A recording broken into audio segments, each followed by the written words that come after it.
Beleza. Então, boa noite a todos que estão assistindo a nossa gravação aí. A gente está começando o nosso grupo agora. Hoje nosso grupo é sobre jejum, o tema. E aí, eu peguei esse board aqui que a gente criou. A gente estava usando ele em alguns grupos passados. Então, se voltar ali nos capítulos, vocês vão ver que a gente usou o mesmo quadro aqui.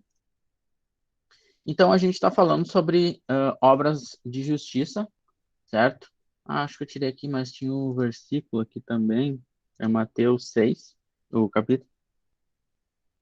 E aí, a gente já falou aqui sobre esmola, né, caridade, a gente já falou sobre oração, foi em dois grupos até, foi um sobre oração, outro só sobre o Pai Nosso, e agora a gente vai falar hoje sobre o jejum, tá? Então, e aí encerra as três obras de justiça, tá? Inclusive esse aqui, honrar o próximo, honrar pela alma e pelo corpo, acho que foi até o Douglas que sugeriu em algum dos nossos grupos, então eu deixei aqui, tá? Então hoje nosso assunto aqui é jejum, certo? E para começar, né, eu sempre faço um resumo da live, né, da pregação do Maurício, para colocar todo mundo no mesmo barco, né, para todo mundo, quem não assistiu, saber e quem assistiu relembrar. Então, vou fazer o resumo aqui bem rapidinho e depois a gente vai para o nosso bate-papo, tá? Então, o Mal pregou domingo de noite, certo? Pregou sobre o assunto, então, é sobre o jejum. E ele começou falando sobre o contexto histórico, mesmo que já vinha fazendo as pregações, falando sobre as bem-aventuranças e tudo mais. E aí, onde chega nesse ponto, onde Jesus está falando sobre esses três tópicos. O Mal também comentou sobre o fariseu e a religiosidade, né? Então, explicou mais uma vez a ideia das máscaras e tudo mais. E aí, o Mal comentou que, às vezes, as atitudes religiosas de pessoas, de líderes ou de pessoas que têm uma influência na igreja, elas, às vezes, dependendo do que é feito, às vezes enterra as pessoas, ou seja, elas acabam com o ministério da pessoa. Isso é basicamente através de quando um líder cria uma tradição, cria sei lá, uma ideia, alguma coisa assim, e impõe sobre aquelas pessoas e acaba, às vezes, essa ideia, né, que às vezes nem é uma verdade bíblica, ferindo essa pessoa, né, machucando de alguma forma ou só se aborrecendo também, tá? E aí, essas tradições, elas são herdadas. Então, por exemplo, tipo, quando tu participa de um grupo, de uma igreja, geralmente tu vai herdar as tradições que aquele líder, que aquelas pessoas cultivam, né?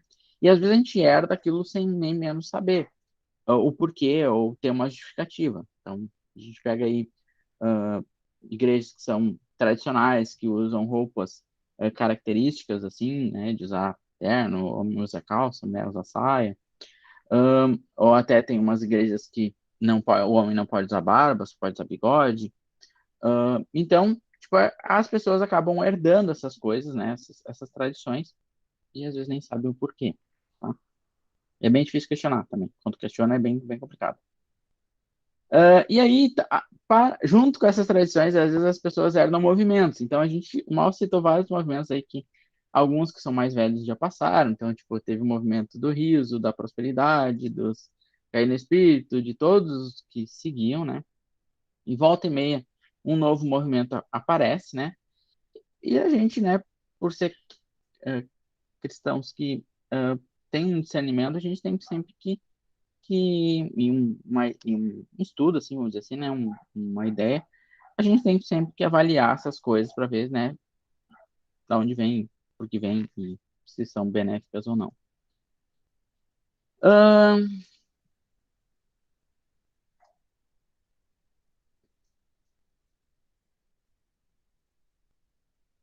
tá. E aí uma dessas tradições, que eu escrevi aqui pela metade, mas uma dessas tradições, né, que a gente escuta, ou que já escutou, é que imagina que a pessoa está pedindo alguma coisa, né? Alguma coisa específica, né? Orando por aquilo. E aí uma dessas tradições dizia que se tu pedisse e tu jejuasse, aquele pedido ele ia ser mais forte. Deus ele ia atender melhor, ele ia escutar melhor o teu pedido, né? Então, trazendo esse assunto do jejum, né? E encaixando com esse assunto de tradição, né? Teve várias tradições, teve várias ideias que as pessoas foram colocando em volta desse assunto, tá? E muitos desses assuntos, eles estão relacionados a um relacionamento com Deus. Ou seja, então, quanto mais tu jejua, mais tu ora, mais perto de Deus tu tá, mais Deus vai te atender. Então, cria essa atmosfera também, né? E essas pessoas que trazem essas tradições, elas realmente acreditam e fazem muitas coisas, né? Pô, a gente aí, galera mais velha já viu coisas bem loucas, tipo, pessoas raparem cabeças, né? Não, vestirem panos de saco e fazerem muitos rituais e muitas coisas loucas. Então, tipo, a gente tem que sempre se ligar e entender a essência da coisa, tá? Então, aí, agora voltando para o versículo ali, para o capítulo de Mateus 6, e agora tentando explicar melhor o que que é o jejum, né, em si, Jesus ele vai falar sobre esses três temas, né, que está aqui até no quadro.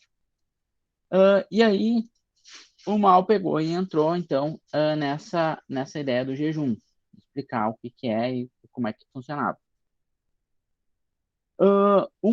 Então, ali pegando o contexto, né, aquelas pessoas que estavam escutando Jesus, eles eles jejuavam, eles tinham esse costume, tá? O povo de Israel tem esse costume. Em certos períodos do ano eles fazem jejum e também, naquela época também eles faziam às vezes 2 vezes por semana, isso. Então, uh, tinha essa ideia, né? Então ele já estava acostumado com essa ideia. E aí Jesus, ele pega e bate na mesma tecla que ele bateu com a caridade de coração, que é do tipo, cara, se tu vai fazer isso, não fica de cara feia, não fica te menosprezando, sei lá, mas faz em secreto isso, né? Faz tu e Deus, não precisa ficar se exibindo com esse negócio, tá? Então, ele volta para a mesma ideia que ele usou nos outros dois tópicos, tá? Ahn, então, aí o mal começou a se direcionar mais para explicar o que que é o jejum. Então, a gente sabe, né, que o jejum não deve ser feito assim para as pessoas verem, não deve ser uma coisa explícita, não deve ser uma coisa sofrida, mas e a gente sabe então o que que não fazer e agora a gente tem que saber o que que fazer, né? Então, a gente tem que ter um contexto e saber um pouco sobre esse assunto, tá? Então, o Maurício citou alguns jejuns que falam na Bíblia, tá? Então, por exemplo, teve o jejum de Moisés, quando sobe no monte, de 40 dias. Teve o jejum de Jesus, quando vai ao deserto, também de 40 dias, né? E aí, então, e vários outros tópicos e várias outras vezes a gente vê o povo, né? Deus mandando o povo, ou um profeta mandando o povo, um rei mandando o povo jejuar, né? Para que as coisas melhorassem, né? E o pessoal tem a ideia, né, de que o jejum tem um propósito de convencer a Deus sobre algo. Então, eu vou jejuar para que Deus me escute, fortaleça, me atenda o meu pedido, tá? E, na verdade, não é, eu até acho que o jejum ele tem um outro lado disso, né? Não é, tipo, eu convencendo a Deus, mas muito mais eu me convencendo, é uma coisa muito mais interior da gente, sabe? Na minha visão, depois a gente pode falar sobre isso. Também na época de Jesus ali, quando Jesus estava com os discípulos, o Mal citou a passagem ali onde fala que Jesus senta com Mateus, que era um cobrador de impostos, na época acho que usava o nome de Levi, e aí ele é questionado sobre, por que que os discípulos de Jesus não jejuam? E aí ele fala aquela clássica frase ali, né, que agora eles estavam com o noivo, ceando com o noivo, mas quando o noivo for levado, vai ter os períodos de jejum. Então, é uma passagem bem conhecida, tá? E aí, então, agora explicando um pouco sobre o jejum, ele é um simbolismo, né, de que, não, melhor vamos explicar assim. O jejum, então, é um período de tempo onde você tira. A ideia inicial seria deixar de se alimentar, então tu vai ficar aquele período de deixar de se alimentar, mas agora a gente sabe que ele é muito mais do que isso. Ele é um período onde tu vai deixar de se alimentar, esse é o que todo mundo fala, né? Mas que nesse período tu vai te separar ou tu vai dedicar aquele tempo para Deus. Ou seja, tu vai ah, ler, tu vai separar aquele tempo para ter um contato com Deus, seja oração, seja ler, seja, sei lá, meditar, algo do tipo, tá? Então, tem esse propósito de um tempo para você e Deus, vamos dizer assim. Acho que é mais claro. E claro, e aí o mal trouxe vários simbolismos. Por exemplo, quando Jesus fala sobre o pão da ceia, né, que ele é o pão da vida, que ele aquele pão ali simboliza o corpo. Então também traz essa ideia de que nesse período tu te abstém de comida, mas tu te liga a Deus, que é aquele que te sustenta, né? Te liga a Cristo, que é aquele que te sustenta. E, uh, e é um tempo, né? A Bíblia vai falar várias, principalmente quando pega no Antigo Testamento, vai falar várias vezes sobre, tipo, o povo tem que fazer o jejum, não sei o quê, e aí converter o seu coração, ou mudar o seu coração, ou, né, se dedicar mais a Deus. Então, tipo, tem sempre essa ligação, tipo, é um tempo que tu vai tirar para Deus, e esse tempo ele vai, né, se tudo der certo, ele vai mexer contigo, vai te trazer, trazer coisas boas, não, mas vai te convencer melhor, vai tratar um pouco o teu coração. E o jejum, aqui eu anotei mais algumas coisas aqui para encerrar. O jejum demonstra que precisamos de Cristo e que Ele é quem nos sustenta. Então, a gente abre mão dos nossos interesses pessoais a fim de, né, de ter aquele momento. E o jejum, o Mal também citou que não é uma coisa só do Antigo Testamento, então tem várias passagens no Novo também que reforçam isso. E as pessoas, elas. Aí a gente vai dividir em dois tipos de pessoas. As pessoas que têm essa ideia de que o jejum é uma coisa para convencer Deus, que é só ficar sem comida, que é um jejum meio louco, algumas coisas assim. E vai ter aquela pessoa que entende realmente a ideia, né? Que sabe o propósito disso e separa e faz direitinho, sabe? E tem uma terceira pessoa que é aquela que entende, mas ela não faz, porque ela não quer se abster, se ela não quer, sei lá, tirar um pouco. E o Mal falou é que essas pessoas elas têm um pouco de egoísmo nisso, tá? E não querem viver o que Cristo instrui, tá? E ele encerrou com um texto que está em Isaías 58, depois eu posso mandar para vocês, 58, do 7 ao 12, que vai falar uma passagem bem legal, assim, que vai falar bem sobre o jejum, sobre converter o coração, sobre mudar o coração, que Deus vai vir e sarar a terra, então vai sarar o povo. Então, tipo, uma passagem bem legal que o Mal usou para encerrar essa parte, tá? Então, foi isso que ele falou, né? Eu acho que ele falou bem, assim, eu acho que foi bem interessante. Ele falou tanto da ideia ali da obra, né? Da obra de justiça aqui, e de tu fazer o negócio certo, quanto do que é o negócio, sabe? Então, essa é a minha parte aqui, né? De fazer o resumo. E aí eu gostaria de abrir para o pessoal comentar um pouco mais. Gostaria muito de nos atermos bastante a ideia do jejum em si, sabe? Ao por que fazer, por que não fazer, ou como se faz, como se faz. Então, tipo, acho que a gente podia seguir por essa linha de tentar falar um pouco mais sobre o ato de jejuar em si. Não sei se vocês concordam comigo.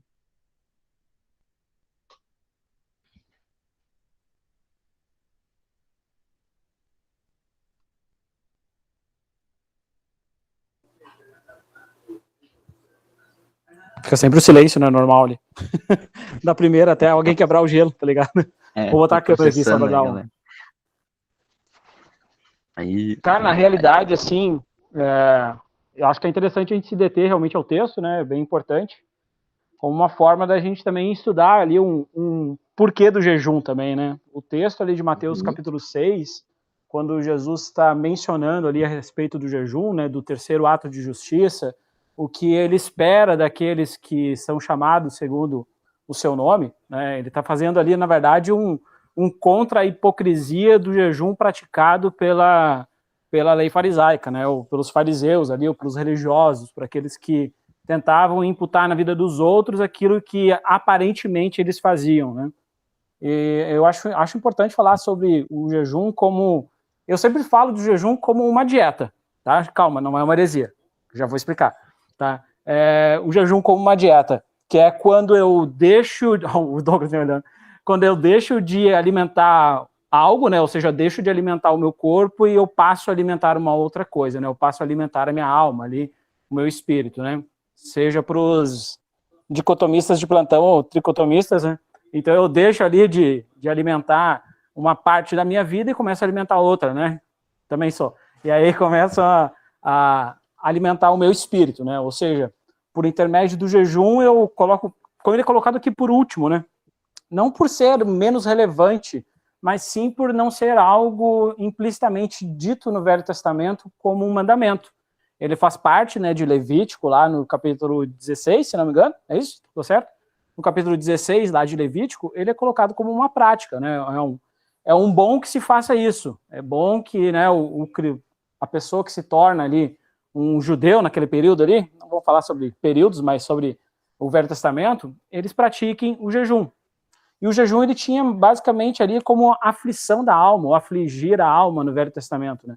Jesus, então, ele muda essa perspectiva, né, e dando uma perspectiva agora também que o jejum para a gente hoje, ele é muito mais isso, a gente deixa de praticar algo, né, de alimentar esse corpo, de se privar, de colocar, para dizer o seguinte, ó, o meu corpo, eu consigo dominar ele a tal ponto que eu coloco primeiro Deus acima de todas as coisas. Então, eu deixo de alimentar o meu corpo para alimentar a minha alma, tá? Então, eu interpreto dessa forma. Quando eu leio ali os escritos e vejo alguns comentaristas, há uma grande divergência entre alguns, mas, pelo que eu entendo, assim, a grande maioria dos cristãos de hoje, eles entendem isso.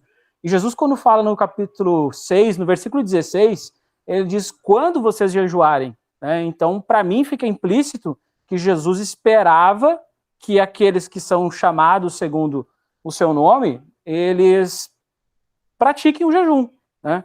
Mas não um jejum farisaico, né? Um jejum somente de aparência, onde, né, se deixava de colocar o óleo sobre a cabeça e se colocava ali com cinza sobre sua cabeça e até vestindo roupas, né, estranhas, extravagantes, né, de pano, para sair às ruas, e de modo que, através do olhar do próximo, o próximo pudesse olhar para mim e ver, ó, esse homem está em jejum, né? Então, Jesus está condenando isso, dizendo, olha, o que eles estão fazendo, eles já estão recebendo, né? Então, ó, vocês estão fazendo, e tudo que vocês estão fazendo e que está sendo visto pelos outros é uma forma que vocês já estão recebendo o galardão de vocês já estão recebendo o presente, a recompensa, seja lá como queira chamar esse tipo de situação, né? Então, a advertência de Jesus é, quando vocês fizerem isso, façam em secreto.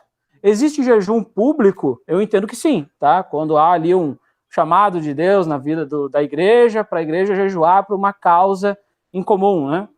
Geralmente, quando a gente está passando por alguma dificuldade, ou a igreja está passando por alguma dificuldade, ou algum irmão está passando por uma dificuldade, né, que nós possamos ter a sensibilidade ali de dobrar os nossos joelhos em nossas orações e apresentar também um jejum a Deus, né? Deixando de privar-se ali de uma alimentação diária para, então, honrar a vida do irmão, digamos assim. Sei que a palavra honrar é um pouco complexa no mundo evangélico hoje em dia, mas acredito que seja dessa forma. Tá? Lógico, é muito mais para complementar aí, mas há várias lacunas aí que tu pode preencher, Douglas. Douglas, Guilherme, fica à vontade. Johnny também. A primeira coisa, o que é dicotomista e tricotomista? Meu Deus, cara. Aí deixa faltar lá. Vou marcar um one-on-one contigo.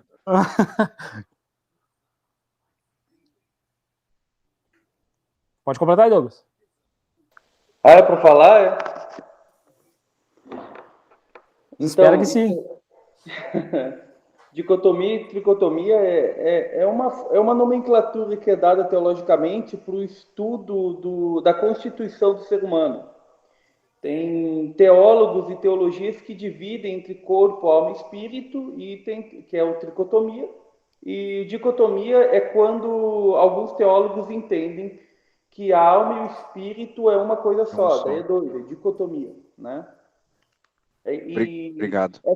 É simples, mas o entendimento delas leva a vários pressupostos teológicos depois disso. Com certeza. Mas sobre o jejum, o Gabriel falou, na minha opinião, acertadamente. Quando ele falou de jejum ali, eu já lembrei de Isaías 58, né, que é um capítulo macro sobre jejum. Antes de esboçar, eu dei uma lida rápida aqui no livro de Isaías. Eu separei alguns versículos para a gente compartilhar juntos, meditar junto aqui, e eu fiquei muito feliz de ver que o Mal citou, porque realmente o capítulo todo só fala sobre o que é o verdadeiro jejum, que é a premissa principal aqui levantada. Para vocês verem, primeiro assim, né, para me iniciar, para você ver o quão era importante na sociedade, na comunidade judaica que Jesus estava inserido, e Jesus era judeu, né? Então a gente falou no início, o Gabi começou a falar sobre costume, né? A gente tem que ter o cuidado, e eu acho que a ressalva é brilhante a questão do contraponto da religiosidade, o que não é doutrina, né, realmente, mas é empregado como doutrina. O Gabi deu exemplo aí de usos e costumes, como roupas, corte de cabelo, esses mecanismos. Não, isso são usos e costumes, né? E tem vários usos e costumes também na sociedade judaica, né? E alguns são místicos, outros são assim como esses, de hábitos, de costumes, de atitudes, enfim. E um deles é o jejum. Para vocês verem que o jejum era tão interpretado na sociedade judaica, Mateus 17, 21 fala assim, ó, é um cenário onde Jesus não consegue, os discípulos não conseguem expulsar um demônio de uma pessoa, e Jesus vai lá e expulsa, e os discípulos constrangidos chegam a Jesus, cara, como tu conseguiu expulsar e nós não? E lá está escrito o seguinte, ó, essa casca de demônios não sai senão por oração e jejum. E se você analisar, a palavra jejum ali não está em nenhum epígrafo dos originais gregos. Quer dizer, tem os mais recentes. O que é isso que eu quero dizer? Aquilo é uma nota acrescentada por copistas. Nós sabemos, a Bíblia que a gente estuda funciona mais ou menos assim. Existe mais ou menos 6.500 cópias do Novo Testamento. Alguns inteiros do Novo Testamento inteiro, outros apenas fragmentos. O trabalho de exegese, de hermenêutica avançada, consiste no cara que lê todas essas 6.000 cópias para criar uma cópia única que é usada para tradução, para vocês verem como é complexo. Então, sabe-se que a palavra jejum ali não está nos originais. O que é o original? Aquele do livro de Mateus, que o Mateus escreveu a primeira vez a próprio punho. Na exegese, na hermenêutica, a gente chama isso de autógrafo. Os autógrafos não existem mais. Eles, naturalmente, o papel deteriora, o papiro mais ainda, e os copistas vão copiando para preservar o documento. Então, a expressão jejum foi colocada por copista. E por que eu estou dizendo... E daí talvez você está pensando, Douglas, tu quer dizer que então aquele termo não é bíblico? Não é bíblico, pelo contrário, é muito bíblico. O copista, ao acrescentar a palavra jejum, sabe por que ele fez? Ele fez porque ele temeu que as sociedades futuras não compreendessem o tipo de oração que Jesus estava falando naquele momento. Quando Jesus fala, essa casca de demônio não sai por meio de oração, não era o simples ato de orar, porque os discípulos já tinham orado e não tinha resolvido. Está falando sobre um estilo de vida peculiar dos judeus, chamado vida constante, disciplinada, regrada, perseverante oração, que era acompanhado com muito jejum. Isso é o costume judaico. Então, quando o copista bota a expressão jejum, é justamente para nós, a sociedade futura, ler aquele termo ali e entender, não é só orar. É alguém que tem uma disciplina constante de orar e se consagrar em períodos de jejum. Então está falando de consagração ali, para vocês verem como é um negócio importantíssimo. Ô Doug, desculpa te interromper, mas só para não perder uma dúvida nisso que tu está falando. Isso não coloca em xeque, entre aspas, assim, coloca em xeque a graça, a meritocracia, não traz um pouco para a gente o mérito de conseguir, de certa forma, o êxito, né, ali quanto a essa questão, porque, cara, tu mordeu a minha azeitona. O que eu tinha anotado aqui para falar hoje, para perguntar para vocês, é justamente esse texto, justamente o que tu está trazendo aqui. Então, por isso é que eu quis te interromper, porque, cara, é muito o que eu estou pensando há um bom tempo, o Gui até sabe, tem conversado com ele sobre.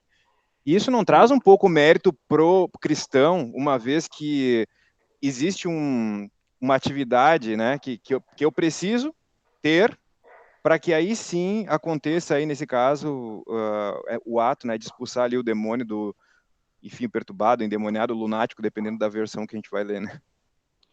Daí a gente tu falou sobre a questão graça. Sobre a graça, teologicamente, a gente tem que interpretar assim, a graça, ela trabalha de dois sentidos. O primeiro, a graça salvífica, que é onde nós não temos mérito nenhum, e o nosso único trabalho é a condição de crer. Se creres, né, verás a glória de Deus. Se crer, tu e tua casa será salvo, e por aí vai.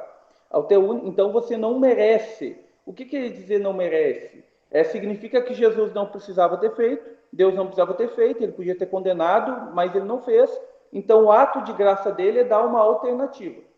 Agora, quando tu fala de alguém que passou pela experiência da salvação, de creu em Jesus, aceitou, né, tá vivendo para Deus, agora a graça opera de maneira, vamos dizer assim, sinérgica. Ela opera em você à medida que você dá espaço. Tem uma frase de Agostinho que eu gosto, é o seguinte, né? A graça é de graça, mas a manutenção dela cobra a tua vida inteira. Uma frase de Santo Agostinho que particularmente eu gosto muito. Então é mais ou menos assim, eu vou te dar um churrasco na minha casa, aqui em Caxias, ó, é de graça, não paga nada, não, mas vem aqui buscar. É mais ou menos assim a proposta de Deus. Ó, eu vou te salvar. Eu quero te santificar. Você quer? Quero. Então me busca. Porque senão esse critério do jejum e da oração está dentro dos critérios sinérgicos de... O que é sinergia? É você cooperando junto com Deus, né? Imagina o seguinte, Deus vai fazer tudo por você. Até que ponto ele vai saber, de fato, como ele pergunta para Abraão lá em Gênesis, agora sei que tu me amas. Não é na busca? Isso não anula a graça, na verdade isso reforça ela, né? Então a graça para a salvação é uma, para você se manter santificado, você tem que andar no caminho, né? Por exemplo, eu vou ilustrar isso melhor que tu está falando agora. Isaías 58, o Isaías 58 é um capítulo interessante, porque ele começa a última sessão dos discursos de Isaías. Do 49 até o 57, o que o profeta Isaías está falando? Ele está falando sobre as profecias do agente de salvação, Jesus. Eu vou falar devagar. Ele está falando dos capítulos 49 até o 57, ele está falando está profetizando o agente da nossa salvação, a pessoa de Jesus. Do 58, ele está falando as condições da nossa salvação. Do 58 ele começa a última sessão, onde ele vai pontuar com a condição. E ele começa na primeira dela, a observância do jejum. E a observância do jejum, ele começa dizendo para o profeta, logo no versículo 1, clama em plenos pulmões, grita para todo mundo ouvir, profeta, a transgressão do meu povo. Né? Daí ele até usa no versículo 2 uma ironia, porque o meu povo diz que me busca, que me ama, né? E eles chegam em mim e me perguntam, versículo 3, por que jejuamos nós, Deus? E tu não atentas para isso? Por que afligimos a nossa alma? E jejum é uma aflição, imagina, né? Olhando ainda no ponto farisaico do Novo Testamento, é uma aflição dobrada, porque tu tem o trabalho de não comer e o trabalho de mostrar para os outros que tu não comeu. Então, isso aí, imagina a frustração daquele fariseu que chegou no fim do dia e ninguém conseguiu perceber que o cara estava em jejum. Pô, não queria estar nessa alma, não. Então, é justamente esse contexto, é o mesmo contexto no Novo Testamento. Porque nos afligimos. E é isso que o profeta está querendo mostrar e que eu acho que o Mal falou bem e que o Gabriel esboçou no resumo. Jejum não é aflição. Jejum é para ser um negócio assim, gostoso. Se é para ter uma aflição, é para ter uma aflição de resolver problema. Então, quer ver o contraponto disso que tu perguntou? Olha só, no versículo 6, ele vai começar a pontuar o que é o jejum que ele escolheu. Eu vou ler só o 6, o 7 e o 8 aqui. O 6 e o 7. Já vai ter instrumentos fantásticos para a gente trabalhar. Porventura, não é este o jejum que eu escolhi? Que soltes as ligaduras da impiedade. O que significa isso? Significa... O que é ligadura? Ele justamente prisão, impiedade, disposição maldosa ou atos mal. Justamente aqui ele está falando o que é isso? Jejum é para isso aqui. É para quando você vê problema, você vai parar para meditar, para se consagrar, para buscar em Deus uma resolução, para se livrar daquele problema, daquela tendência pecaminosa. Você talvez está sendo tentado numa área, algo está te perturbando, então sabe o que é? Você vai tirar o dia de jejum para buscar Deus, para meditar, para obter de Deus uma resposta que vai te livrar dessa impiedade, dessa disposição pecaminosa. Jejum é para isso também. Continuando. Que soltes as ligaduras da impiedade, desfaças as ataduras da servidão. Justamente está falando, sabe o quê? Aqui o termo em hebraico é um pouco mais preciso que no português. Está falando o seguinte, tirar a canga. Aquela canga que fica no boi, tira as amarras e sai da canga. É justamente, tem alguma coisa te prendendo? Aplicando, se Isaías fosse no tempo moderno, eu diria que Isaías está dizendo o seguinte, tem alguma coisa que te atrapalhe de buscar Deus? Então tu tem que fazer um jejum e buscar Deus se livrar disso. Facebook, Netflix, daí cada um tem o seu problema. Nossa, não tive tempo de ler a Bíblia, estudar, nem fazer uma oração. Daí tu vai ver, o cara viu 6 episódios da sua série favorita, né? Ficou mais umas 2 horas em game e nem eu teria tempo aí, né? Então, justamente é o seguinte, se livrar de coisas que estão te atrapalhando, o jejum como o mecanismo de busca primeiro. Antes de você sair fazendo promessa, sabe o que é? Vou jejuar, vou me consagrar, vou buscar Deus, para buscar uma resposta de Deus de como eu posso resolver esse problema, porque eu estou preso nisso. Então, é um momento de busca. Continuando. Desfaças as ataduras da servidão, deixe livre os oprimidos e despedace todo o jugo. O jejum em prol do próximo. O Gabriel citando ali, ele falou perfeitamente bem vários exemplos. Sabe qual é um dos exemplos mais lindos de jejum da Bíblia que eu gosto de ver? O do profeta Samuel. Profeta, sacerdote, juiz, tudo ao mesmo tempo, né? Profeta Samuel, quando ele orou e jejuou a noite inteira por Saul. Até que no outro dia Deus disse, cara, Deus falou, para de orar por esse cara, para de jejuar por esse cara. Porque ele estava clamando. Outro exemplo, quem lembra do pecado de Davi com Betseba, ele o outro dia ora e jejua o dia inteiro em prol do filho dele, lembra? Para Deus não matar, porque o menino estava muito mal.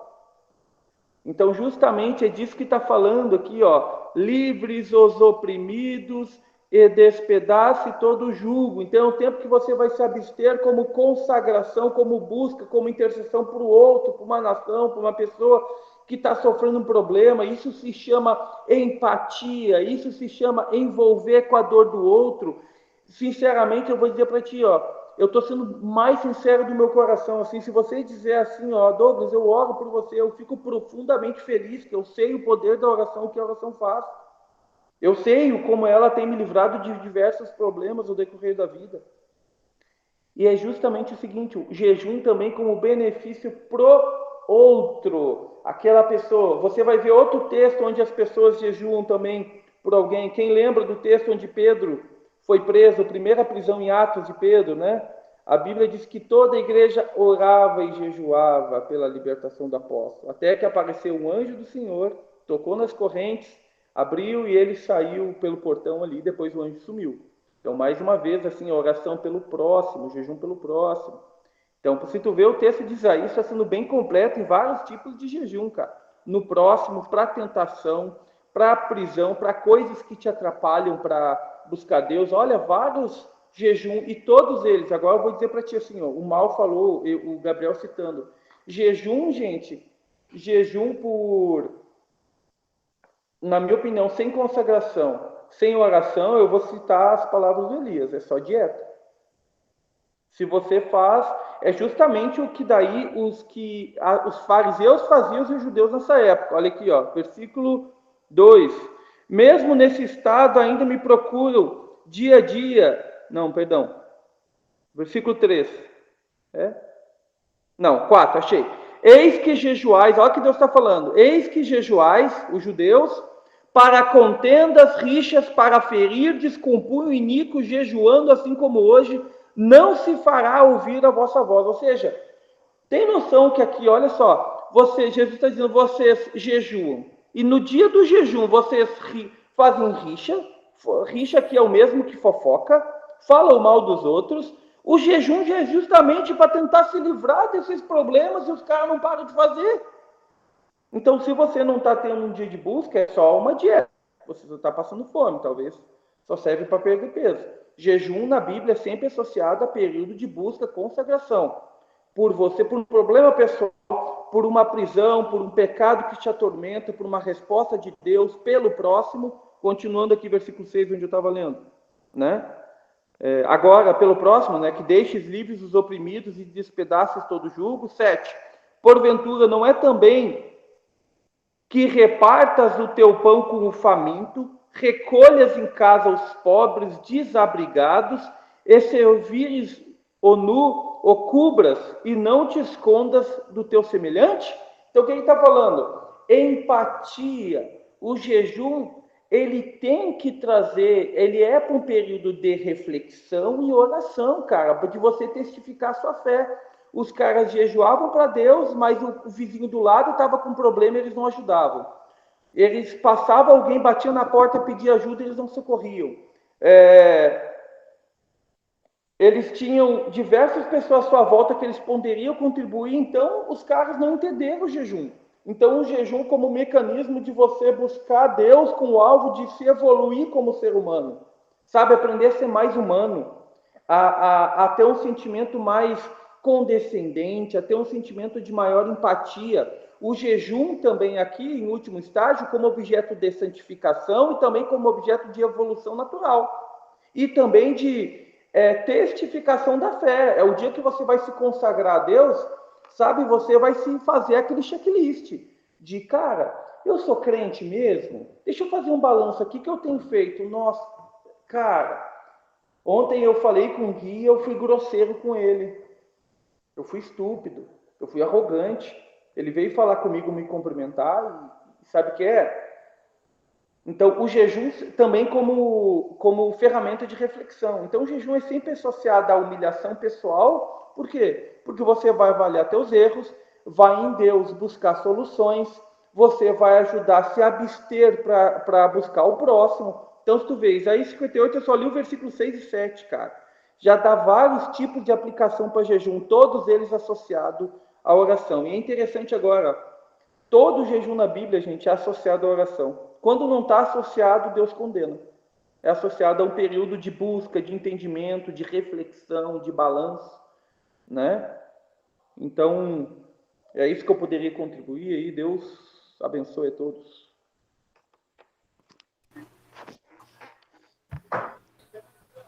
Eu queria fazer um contraponto, só antes o Johnny tinha levantado a mão, né?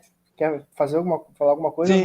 Uma pergunta? Sim, eu sei que, na verdade, acho que a ideia, é a segunda ou terceira vez que eu participo, eu sei que a ideia é muito mais contribuir, explanar e tudo mais, mas, cara, eu entrei realmente cheio de dúvidas e querendo aproveitar o espaço, saber que o Mengol estaria aqui, o Elias, uma galera aqui, vocês, para me ajudarem nesse sentido, tá? Então, um bom tempo eu venho me questionando sobre esse tema, sobre jejum, desde que eu voltei em 2016 para a igreja, muita coisa eu reformulei, venho reformulando, né? Participei de um curso que o Gui deu, enfim, e esse é um tema que também, que, cara, tá me deixando inquieto, tá? Essa questão do jejum.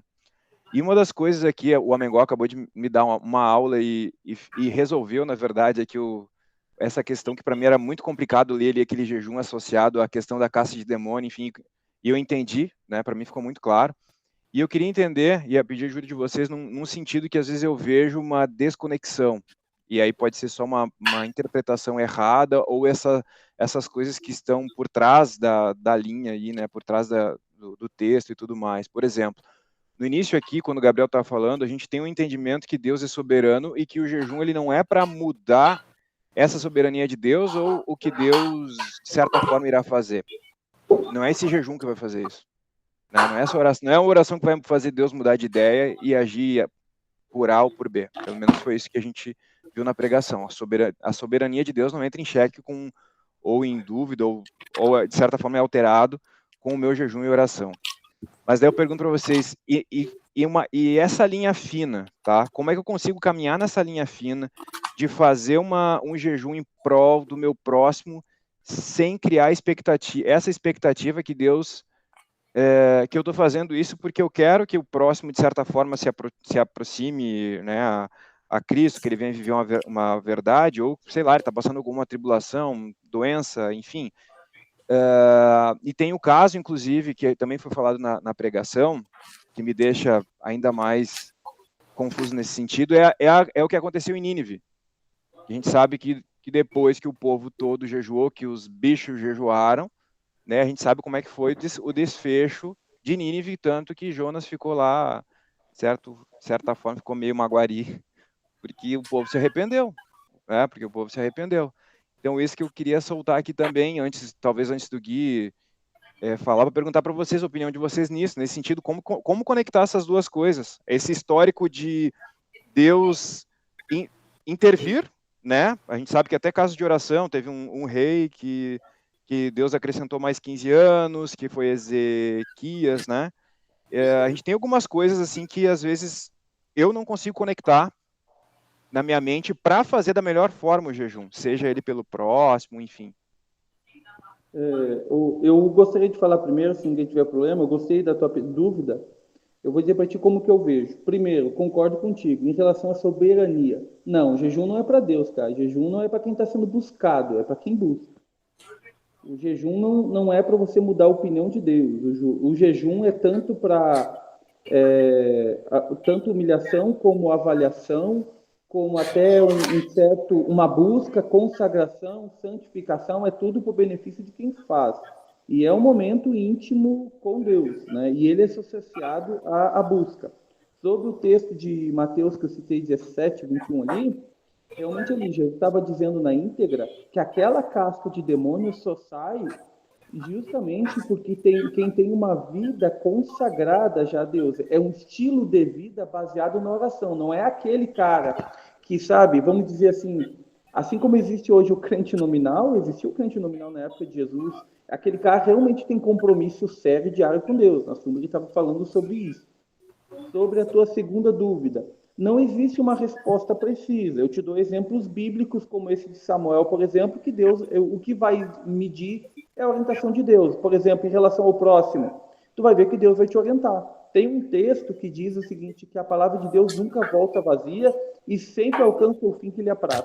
A gente sempre pensa que esse texto está falando de coisa boa. Não, esse texto está falando de ambíguo. Se é para salvar, salva. Se é para condenar e julgar, condena e julga. É para os dois sentidos. Então, eu acredito que na tua relação com Deus, assim como foi Samuel, no caso de Saul, é que Deus que vai te orientando, porque do lado de lá, eu acredito no livre-arbítrio, eu acredito na influência do Espírito Santo.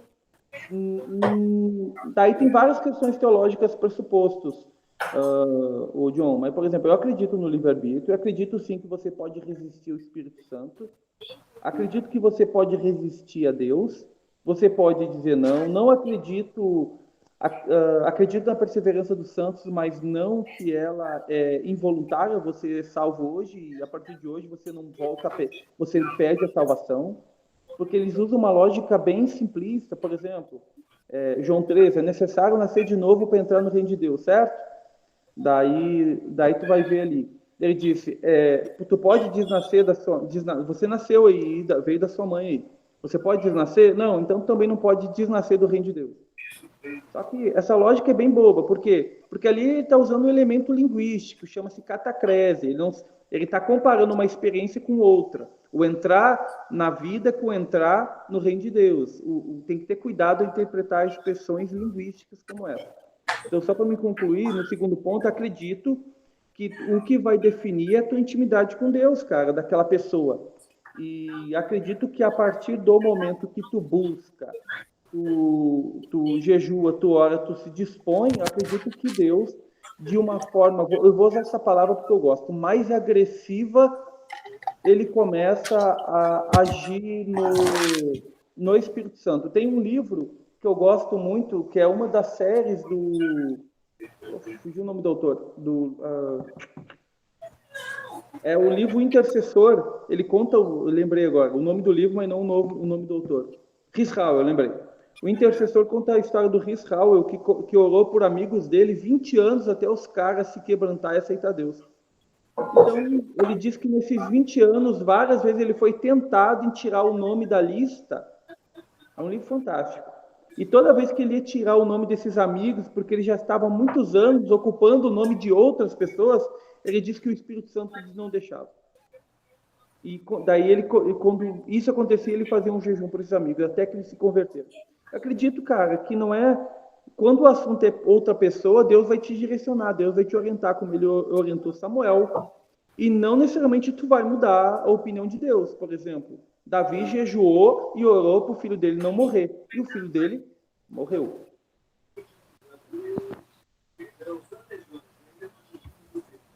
Eu queria fazer um contraponto, se vocês permitem. Eu acredito que parte da dúvida do meu irmão aí é porque eu fiz um curso, né, um tempo atrás na igreja, que eu falei bastante sobre graça, e o meu ponto de vista é monergista, né, tipo, eu entendo que é possível resistir ao Espírito Santo, né, eu sou arminianista e tudo mais, mas eu interpreto que o ser humano não tem liberdade para ir até Deus, né, voluntariamente, isso não existe em nós, essa capacidade. Então, é sempre Deus que age no ser humano, ou seja, sempre parte de Deus a ação para aproximar o homem de Deus e também para que o homem sirva a ele o reino. Né? A Bíblia não deixa explícito se o certo é monergismo ou sinergismo, não fala se a graça é irresistível ou irresistível. Então, existem essas linhas e elas podem ser bíblicas, né, biblicamente coerentes e ainda assim divergir. Né? Com relação ao jejum, do ponto de vista monergista, a pessoa que jejua, ela está sendo inspirada por Deus, primeiramente. Porque se o jejum fosse simplesmente uma atitude que liga uma chavezinha, fiz um jejum, Deus vai me ouvir. Parei de fazer jejum, Deus parou de me ouvir. Né? Então, Jesus não teria criticado os fariseus, porque eles jejuavam. Os judeus jejuavam toda semana. O Mal até falou nos dias de semana, né? Acho que era terça e quinta que eles jejuavam. Né? Então, se fosse possível o homem alcançar isso, os fariseus não seriam criticados. Né? Mas então eu posso, pegando um contraponto sinergista, né? Eu posso ser ouvido por Deus, eu posso ter o meu jejum aceito por Deus, desde que eu tenha uma vida consagrada. Mas essa consagração também não parte de nós, da nossa carne, é sempre uma reação ao convite de Deus. Né? É o Espírito Santo que convence, é o Espírito Santo que nos dá a oportunidade de se arrepender, de se consagrar, de se separar. Nunca é uma obra da nossa carne, um fruto da nossa inteligência, da nossa astúcia, né? Então, com relação ao jejum, aos demônios que são expulsos por jejum, significa que Deus usa quem Ele quer. Não é qualquer um, eu quero expulsar demônio agora e Deus vai me usar. Não. Deus usa pessoas que Ele quer usar. E essas pessoas, elas têm uma vida separada, têm uma vida dedicada, né? Uma vida de consagração. Com relação a Nínive, né, o contraponto seria que a soberania de Deus, e a vontade de Deus, ela se manteve intacta durante toda a história de Jonas, porque eu não lembro agora qual foi o profeta que falou, acho que foi Jeremias, que falou assim, a palavra de Deus não volta vazia, né? Assim como a chuva cai no chão e não retorna ao céu sem primeiro regar as plantas, né? Assim também a minha palavra não retorna vazia, mas ela cumpre o seu propósito. E Jonas é um exemplo perfeito disso, porque Jonas pregou juízo, pregou destruição, e essa palavra não voltou vazia, pelo contrário, ela cumpriu o seu propósito, que era de provocar a conversão e arrependimento daquela geração de Nínive, né? Então, existem formas diferentes de se interpretar essas mesmas situações, né? Eu achei importante fazer esse contraponto porque a Bíblia ela é gigante e compreende muitas linhas, né?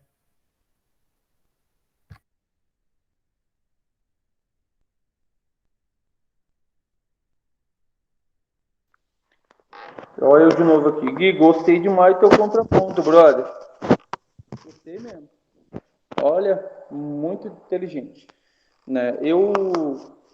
Eu não sou plenamente monergista, mas acredito que... Eu acredito em coisas definidas, como, por exemplo, novo nascimento. São experiências. O que é o novo nascimento? É quando o Espírito Santo começa a ter uma ação, uma relação com a pessoa, né? Ou seja, ele é o que os judeus vão chamar de tabernacular, né? Vai habitar em nós, né? E nos conduzir à salvação. E acredito, sim, que nesse ponto aí, eu só enxergo um contraponto dentro desse aspecto monergístico. Por que eu tenho um certo contraponto com o monergístico? Porque eu acredito em tudo que tu falou e eu gostei da forma como tu explorou. Eu acho que tu foi bem cuidadoso e bem seletivo com as palavras, né? O meu único contraponto seria eu acredito que tudo que vem é uma ação do Espírito Santo, concordo com você, mas eu acredito que a reação, por isso que eu disse no início que eu acredito que é possível resistir. O que resistiu o Espírito Santo? É ele dar uma inspiração e você não segue. Então, por isso que daí eu chamo de sinergismo. Ele inspirou, quem executou foi você. Né? Então, por isso que no aspecto de salvação eu sou monergista, não tem muito o que fazer, né? Embora mesmo na salvação eu ainda vejo algumas relações sinérgicas, como ele vai revelar, vai te convencer, mas, por exemplo, ele não vai crer é uma ação da vontade. É interessante que se você ler em Apocalipse 7:21, vai estar uma lista de pessoas, de pecados que não vai ser aceito no céu, de pessoas, né, de adjetivos, não é pessoa, adjetivos. E um deles é a incredulidade. E a incredulidade é um negócio tão nocivo, por que eu acho que não é... Justamente por isso que eu sou cuidadoso com o monergismo. Porque a gente interpreta século 21, incredulidade como uma ignorância, ou algo que nós não sabemos ou não sabemos muito bem. A incredulidade é tão nociva por Deus, é tão ruim no ponto de vista divino, porque se tu fazer uma análise linguística, autoral, de quando os autores escrevem a palavra incredulidade, ela está sempre dentro de um conceito de eu ouvi, entendi, captei e desobedeci. Por isso que ela é grave. Porque não é algo que eu não sei, é algo que eu sei. Não é algo que eu não entendi, é algo que eu entendi. Mas eu decidi não crer. Não dar crédito àquilo, isso que significa literalmente o termo incredulidade. Eu não vou dar crédito ao que você fala. Eu entendi e compreendi, mas não vou dar crédito. Então, eu acredito nesse ponto de vista que essa inspiração ela é unânime, né? Eu não acredito em grupos seletivos, acredito que à medida que Deus vê disposição, vê potencial de disposição, à medida que você... E como que Deus vê potencial de disposição? À medida que ele te inspira, como o Gui falou, e você tem um coração sensível para obedecer. Vai abrindo a porta, né? Exato, daí essa relação vai aprofundando. E, sinceramente, eu vou dizer para ti o que me ocorreu, cara. Eu tô achando até que muito dessa dúvida do John, possivelmente o Espírito Santo dele está inspirando para algo mais profundo pessoal com ele, nesse sentido. Porque eu nunca vi, eu estou sendo sincero, eu nunca vi ninguém ser tão tocado por dúvidas a respeito de jejum e depois não acabar num período desse, assim, de busca e consagração a Deus. Então, né, só um contraponto, mas, ó, cara, eu vou dizer para ti, ó, essas lives nossas aqui têm sido as das mais inteligentes que eu já vi, viu? Eu mandei um print pro Maurício, só os cabeça hoje. Quem dera. Nossa, chinelhou ele. Tá? Cabeça, ele tá falando por Mas ele tá mesmo, faltando- né? Você tá falando por ti mesmo, né, Gabi? Literalmente, né? Cara, sobre essa relação sinergismo, monergismo, tá bem complexo, né? Para quem chega novo na igreja, assim, não tem uma definição. Mas, cara, eu defendo a harmonização, né? Dessas teorias. Eu acredito, sim, que a salvação, em primeiro momento, ela é uma ação monergista, é uma ação soberana de Deus em salvar a humanidade. E aí aqui talvez eu coloque uma visão mais wesleyana, né, da coisa, em que a salvação é para aqueles que ouvem a mensagem de Deus, né? E a partir daquele momento é uma ação totalmente monergista, ou seja, Deus escolheu primeiro em amar o homem. quando que eu entendo que, né, que a harmonização entra no sinergismo, né? Ou seja, quando eu me coloco junto nessa decisão, em dizer sim, né? Então, sim, eu aceito, sim, eu me submeto, né? Aceito parece um compromisso de noivado, né, de casamento, mas é dessa submissão, né? Sim, eu me submeto. Com a relação que o Johnny estava falando, talvez agora mais focado nele, assim, cara, eu também acho que tenho sido levado nessa mesma linha tua, só talvez eu tenha esclarecido melhor na minha mente em relação a isso, tá? E isso foi através da oração, isso foi através do jejum. Essas coisas andam juntas, né? Essas coisas são sinérgicas, né? Elas andam juntas. O jejum e a oração, elas caminham de mãos dadas. Sobre a minha relação do jejum com o próximo, eu encaro, em uma das perspectivas, e existem algumas, em uma delas eu encaro da seguinte forma, onde eu me privo de determinado momento de ter um prazer momentâneo em determinada coisa, seja ela comida, seja ela bens, e eu reparto isso com o meu próximo. Então, eu acho que eu me enquadro muito melhor e não falo isso aqui com muita... Cara, tá, até a minha mão tá dando uma tremidinha, tá ligado? Mas eu falo isso com muito temor, assim, né? Temor é um profundo sentimento de respeito, tá? Não de medo. Porque muitas vezes a gente deixa e se priva de determinados luxos quando a gente começa a ter uma vida um pouquinho mais estável, um pouquinho melhor, para eu poder investir em outras pessoas. Lógico que eu não vou abrir, porque daí eu também estaria trazendo para mim um galardão, né, do qual está reservado para mim somente lá nos céus. Mas eu gostaria de fazer esse contraponto, porque eu acho que é uma dúvida que tu tem, e é uma dúvida que me surgiu um pouco tempo atrás. Do que fazer com as minhas finanças? Do que fazer com o meu tempo? Do que fazer com as minhas coisas, com o que eu tenho ganhado? Então, o que Deus tem me dado, eu acredito que é 100%. 100% do que Deus me dá, 100% é dele. Então, não é uma divisão monetária em porcentagem, onde eu cuido dos outros 90 e dou somente 10 para Deus, né? A questão da devolução, né? Que muitas das religiões aí empregam, né, dentro do cristianismo. Mas eu entendo, cara, que tudo que eu tenho é para o Deus e para o meu próximo.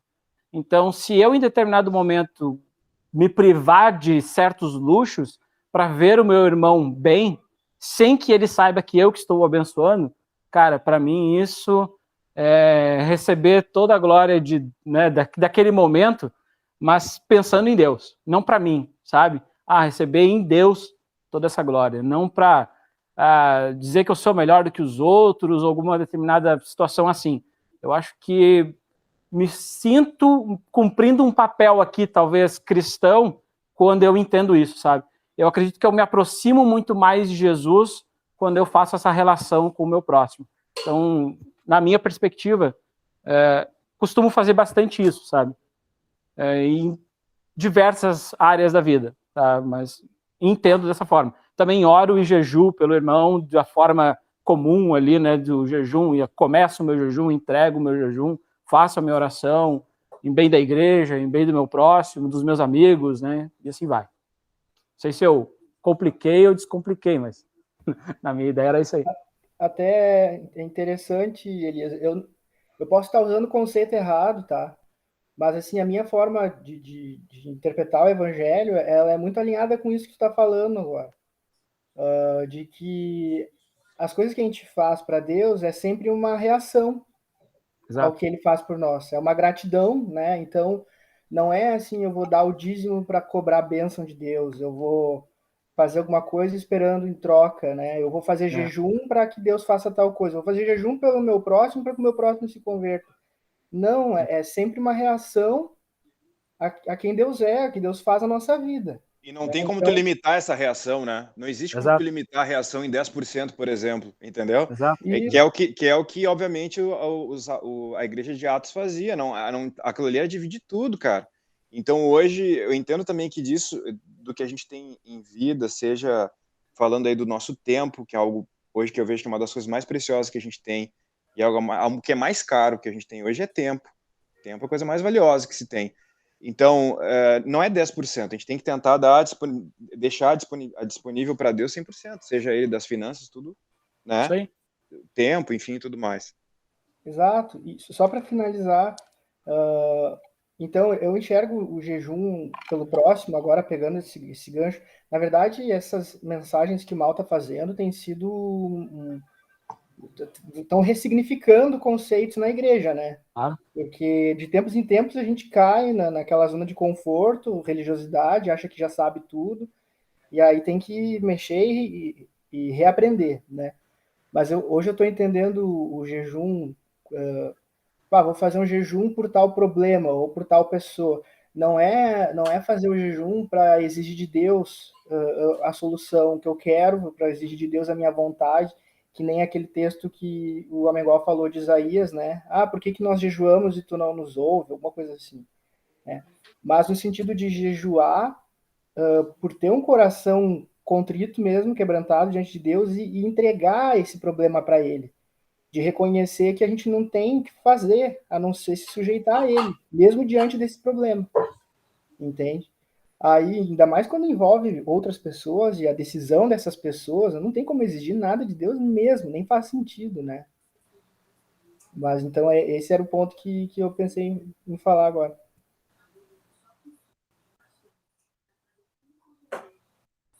Gui, parabéns. Me edificou muito o que você compartilhou e o Elisa agora. Cara, muito claro. Particularmente, ó, só deixar esse comentário. Extremamente claro, realmente extremamente um alimento para a alma.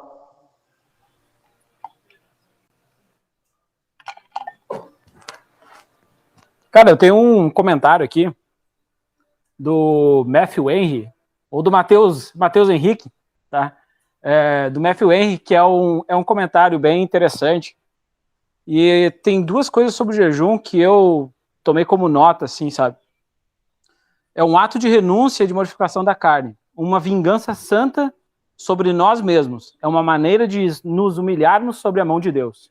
A maior parte dos cristãos adultos deve jejuar, uma vez que estão muito longe de ter qualquer coisa do que se orgulhar, pois são indignos até mesmo do seu próprio pão cotidiano.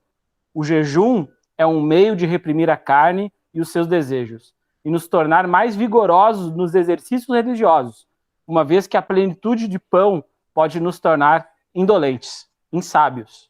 Paulo jejuava frequentemente e assim mantinha como senhor do seu corpo e o trazia à sujeição, né? Eu gosto muito dos comentários do Matthew Henry, apesar de ser um negócio de 1690 e poucos, né? Extremamente antigo, ele é bem utilizado até hoje. E essas definições, sabe, são parte do meu processo em salvação, sabe? Meu processo de cuidado de mim mesmo, do meu corpo, do meu espírito, né? Então, quando eu leio isso e vejo que outros homens de Deus escreveram com tanta profundidade, né, tanto de palavras quanto de ações, eu me sinto muitas vezes constrangido a me tornar também alguém melhor, né? Então, acho que a vida da igreja, a vida das pessoas dentro da igreja, elas deveriam ser um pouco mais, né, próximas da realidade de Jesus, né? E mais distantes do que a religiosidade muitas vezes nos impõe.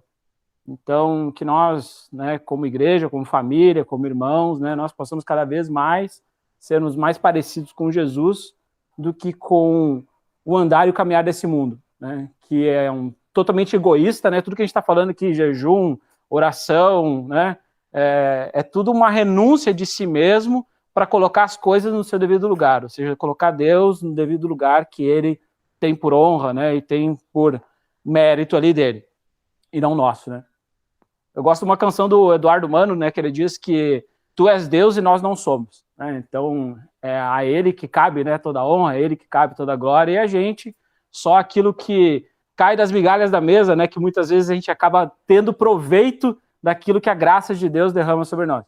Então, eu enxergo o jejum dessa forma, sabe? Uma forma muito mais particular, uma forma muito mais não imposta, mas porque eu amo, agora eu faço. Ou seja, porque alguém me amou primeiro, agora eu amo e agora eu faço. Tá? Então, entendo dessa forma. A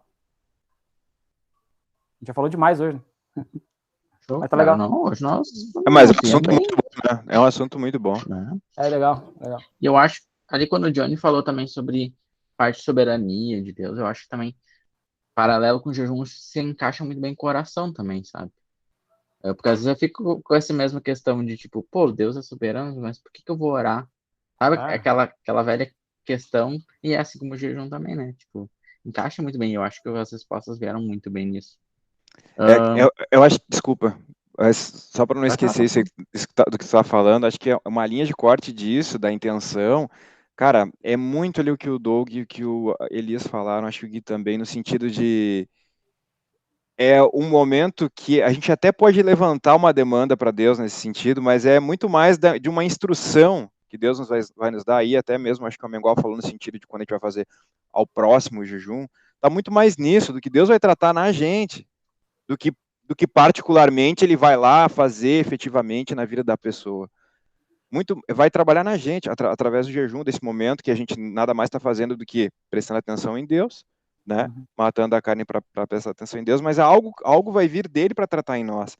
Pode ser cerca do próximo. A gente está fazendo um jejum, como a gente está falando aqui, né? Um jejum visando aí empatia, enfim, por alguém, mas, cara, Deus vai dar uma diretriz, ou mesmo vai apacentar o nosso coração em relação ao que está acontecendo com alguém. Então, acho que esse é uma grande sacada no sentido que tu está trazendo sobre, às vezes é meio assim porque a gente ora, mas eu não vou mudar Deus. Não, eu não vou mudar Deus, mas Deus vai me mudar através da oração. Deus vai chegar e vai dizer, velho, beleza, tu trouxe ao meu conhecimento isso, né? Quando a gente ora, a gente leva ao conhecimento de Deus algo, né? Alguma demanda, ou até mesmo um agradecimento, enfim, e alguma coisa Deus tem para nós sempre, né, cara? Porque a gente tem essa ideia que Deus é abençoador sempre. Mas não quer dizer que ele precisa abençoar, sabe? É meio simples, assim, a ideia. Cara, eu sou fã. Eu posso ser fã de alguma coisa. Eu sou fã do texto de Atos 17, 24, cara. Eu sou muito fã disso. Eu acho que eu repito isso todo ano, todas as vezes que eu posso, sabe? Eu tenho a NAA aqui também, e ele diz assim, o Deus que fez o mundo e tudo que nele existe, sendo ele Senhor do céu e da terra, não habita em santuários feitos por mãos humanas, nem é servido por mãos humanas como se precisasse de alguma coisa, pois ele mesmo é que a todos dá vida, respiração e tudo mais. Então, Deus não precisa de... Em Deus não é acrescido 1 milímetro sequer de graça do qual ele já não tenha. Né? Agora, ele não vai ser manipulado, né, por mãos humanas, porque de nada ele precisa. Quem precisa, na realidade, somos nós. Nós é que nós que precisamos nos comunicarmos com Deus e sermos cada vez mais parecidos com Ele para comunicar o amor de Deus com o nosso próximo. Então, é uma relação, né, muito íntima, muito próxima com Deus, que vai se estreitar numa relação entre nós e os nossos próximos, nossos amigos, nossos entes queridos, né? Seja aquele que estiver mais perto da gente. O mais próximo, né? O mais próximo. Isso aí. Esse lance mesmo que tu falou sobre a gente só enxerga às vezes o Deus abençoador, né? E, cara, é incrível, mas como muitas vezes, pelo menos comigo acontece, é Deus me trazer luz, digamos assim, no sentido de quão abençoado a gente já é, entendeu? Eu lembro uma vez que contei pro Gui, cara, que, nossa, assim, a situação, a Valentina era bem pequena, assim, bebê de colo, a Amanda não tava aqui, mano, tava fazendo o Detran, faltou luz, imagina eu, pai de primeira viagem, tudo mais, né, cara, e a mãe aqui me ajudando, e eu lembro que eu me pego, assim, nós na cama brincando com ela, aqui nessa cama atrás, a luz de vela, e aí a mãe brincando, fazendo ela rir, e ela super de boa, não chorando, nada, a Amanda lá, correndo com a carteira dela, que seria importante para ela, e naquela hora, assim, cara, veio aquela, sabe, só aquele toquezinho sutil, assim, no ouvido, assim, cara, no sentido de, o que eu preciso mais, né? Eu lembro que era um sonho de adolescente, de jovem, às vezes até de criança, um dia poder dar uma neta para minha mãe, porque a mãe sempre gostou muito de menina, enfim, não pôde ter, enfim, Deus não deu, né? Então ela sempre sentiu aquele vaziozinho, e ali naquele momento veio aquela lembrança, cara. Eu disse, cara, olha que eu tô desfrutando aqui, cara, eu tô sem luz, tá quente, tem mosquito, tô apavorado que essa guria pode chorar, eu não vou saber o que fazer, mas não, cara, eu tô desfrutando um momento que eu sempre quis, a minha mãe tá, né, enfim, tá aqui com saúde, brincando com a neta dela, tá rindo, e a gente bem, enfim, né, todo mundo com saúde, brincando com ela, podendo viver esse momento bom aqui. Eu lembro que na época até eu falei pro Gui, assim, eu disse, bah, cara, que loucura, né, Deus vem, assim, nas coisas mais simples, mais, às vezes, menores, né, mostrar para o que é a felicidade, aonde está de fato a felicidade, o valor das coisas, né, Aí na época o Gui até falou para mim sobre aquela passagem que fala sobre se os teus olhos, né, forem bons, né, enfim, só compartilhando que tem muito disso também, às vezes a gente só pensa no Deus abençoador e às vezes Deus só quer mostrar pra gente no sutil, nas coisas mais simples, o quão abençoado a gente já é, né? Fato, E a gente é tão Só pra cabeça fa- dura que às vezes precisa de um jejum para se ligar nas coisas, entendeu? Tipo, precisa orar para se ouvir, né? E aí quando eu falo, sai da minha boca, nossa, que absurdo. É como se precisasse, como se o jejum, e, enfim, a oração, a devoção e tudo mais, fosse um radinho que daí ele vai lá e bota na frequência certa e começa a ouvir Deus. Cara, te dá um ajuste fino, tá ligado? É, te dá um tipo, ajuste fino aquele. Eu tava no 94.4, era pra ser 93. Agora sim. Aí, nossa, cara, olha só. É incrível.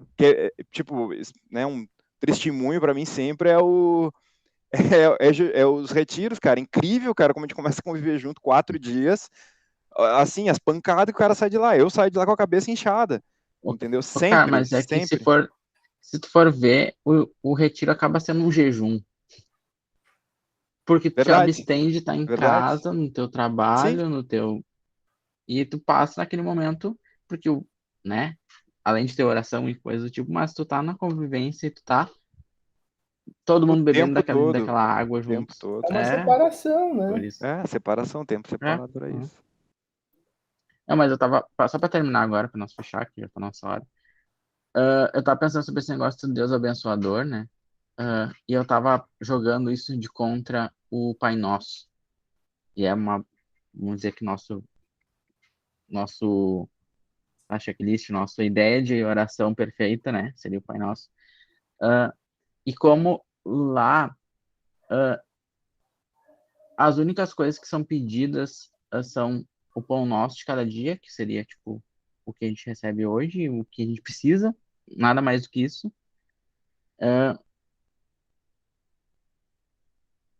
Para que Deus perdoe as nossas ofensas, ou seja, uma coisa, né, direcionada a mim. Eu tô falando na minha cabeça aqui. Tá orando em pensamento. E que a gente não caia em tentação. Então, tipo, como até nesse momento da oração nada é pedido para que alguma coisa aconteça, para que eu receba alguma coisa, não, tipo, fica tudo nesse campo de a coisa que eu necessito e as coisas que eu tenho que mudar, o que eu tenho que perdoar, que eu tenho que aprender, né, a perdoar o outro. Então, tipo, eu achei bacana isso também, sabe, de jogar isso de contraponto. Não é que tu não vê Deus abençoador, mas tu não vê esse Deus abençoador milagreiro que as pessoas pedem e tudo mais, sabe? Então, tipo, achei bacana. Porque eu tava tentando achar um lugar para encaixar isso e bater com o que eu acredito. Certo, galera? Muito obrigado a todo mundo que participou. Eu acho que foi um dos grupos mais ricos, assim, em Muito informação. show. Agora das 10 às 11 é a vez da Andréia. Vai falar uma hora aí para nós. O que tu acha, Andréia? Eu tô aqui bem quietinha, anotando tudo. Fica próximo, então, quem sabe? Eu tô retomando, e aí hoje eu vi ali a mensagem no grupo, né, que, tipo, pra mim, a experiência da minha cirurgia, né, que é uma coisa que foi bem tensa, assim, né, eu tava um pouco afastada de tudo, né, quem é mais próximo meu, né, sabe que eu tava com algumas dúvidas, alguns questionamentos, né, e tô voltando aos poucos, e aí eu vi a mensagem no grupo hoje, e eu disse, eu vou participar, porque eu também quero entender, né, porque a minha trajetória na igreja, né, ela é um pouco curta, né, então, tipo, eu não tinha muito entendimento sobre jejum, né, não entendi, assim, ouvia muito o que as pessoas falavam, assim, mas nada concreto, assim, na palavra, né, e hoje, para mim, foi muito esclarecedor, assim, eu anotei várias coisas, né, marquei todos os versículos da Bíblia até para mim ler depois, né, e uma coisa que me chamou bastante atenção, que eu não ia falar porque eu tava com vergonha, né, mas como eu tenho uma Bíblia de estudo que a Fê me deu, aqui embaixo tem uma partezinha que diz o poder do jejum. E aí, uma coisa que me chamou a atenção foi: jejuar enfraquece a natureza humana, fortalece o espírito e dá energia à nossa fé. o meu ponto de vista, eu acredito que o jejum nada mais é que uma conexão com Deus, né? É a mesma coisa que a oração, que eu acho que é quando a gente, às vezes a gente, ser humano, né, tipo, carne, e deixa tudo, né, tipo, pra última hora, tipo assim, deixa tudo, e quando tu não... Como é que eu vou explicar? Tipo, quando tu não vê uma solução e coisa, tipo assim, tu diz, às vezes tu te questiona, pô, Deus, mas e onde eu tô, na verdade, né? Por que que eu não tô fazendo o que Deus me ensinou, né? Que é jejuar, que é orar, né? Não que eu vá receber algo em troca, mas que eu, para mim, ficar mais perto dele, né? Esse é o meu ponto de vista, assim. Acho que não sei se eu falei direito aí, mas... Falou sim. Inclusive, se tiver outras dúvidas depois também, o pessoal aqui, ó, todo mundo é gente boa, tu pode mandar mensagem, né? Nos conhece já, a gente me conhece há mais tempo, mas o pessoal, todo mundo é gente boa, pode conversar também, fica à vontade, viu? Tá. Obrigado, Gui. Eu também vou mandar aqui, tem mais umas palavras, sinergianismo, manernismo, tá tudo anotado aqui. Essas palavras aí também meio difícil, assim, né? Eu vou ter que procurar a tradução, que algumas eu não entendi também. Tem que ter um Aurélio aqui do lado, rapaz. Show. Então tá, galerinha, muito bom aí estar com vocês. Nos encontramos quarta que vem, tá? A gente tem uma ideia de... Vou conversar com o Mal, amanhã eu vou conversar com o Mal. A gente fazer algum grupo presencial / online, híbrido, agora tá na moda híbrido. A gente fazer, de repente, lá na igreja, um grupo todo mundo separadinho e tal, e botar um computador ligado com quem quiser participar junto, né? E a gente fazer toda uma ligação elétrica ali para tudo funcionar. Mas aí eu vou conversar com o Mal, ele já tá com essa ideia há um tempinho, tá? Pra gente ver se a gente bota em seguida em execução. Certo? Também. Que é legal também, né? A gente tá junto. Tchau, tchau, galera. Valeu a todos aí. Andréia, Gui, John, Gabi, Elias. É nóis. Valeu, Douglas. Um abracinho aí. E quando o Amengual estiver aqui, a gente fazer um grupo com ele junto presencialmente. Aí sim. Vai ser bem legal. Eu tô querendo ir para aí final do ano, pô. Mas daí sem jejum, tá? Vamos comer alguma coisa junto. A gente entrega o jejum. A gente faz antes, pelo amor de Deus. Não vai fazer que nem o pastor que tava fazendo jejum no altar lá do louvor e acharam o pastor comendo... O que era laranja? Laranja? Eu lembro desse episódio. Sabe dessa história, né? Que a terra vai comer. Ele a primeira laranja, eu falei, pastor, mas e o jejum? Ele, diabo desgraçado, e tocou a laranja longe. Na segunda, eu e o Lipe botando fogo nos livros de outra religião lá, que tá gravando aqui, né? E aí, daqui a pouco parece ele de novo com a laranja na boca. Eu disse, pastor, mas e o jejum? Santo, eu preciso te dizer uma coisa. Esse é o meu fraco. Esse é o meu fraco. O jejum é o meu fraco. Eu disse, aí sim, né? Pô, tá bom. Era jejum até meio-dia, né? Era até meio-dia só, de manhã, era da escolinha. Ele chegou atrasado ainda na escolinha. Tu lembra, né, Elias? Tomou café ainda. Claro. Ô, John. Figura. Ô, John, tem um aluno aqui que foi fazer um jejum aqui só de sólido, só podia tomar líquido. Ele ficou tentado com uma torta de uma nega maluca, ele misturou a nega maluca no leite e bebeu ela. Bah, tá louco. Fez um batidão. Batidão. É os puxadinhos, né, cara? É muito legalista bater a nega maluca no liquidificador pra poder tomar. O cúmulo do farisaísmo, rapaz. Feito.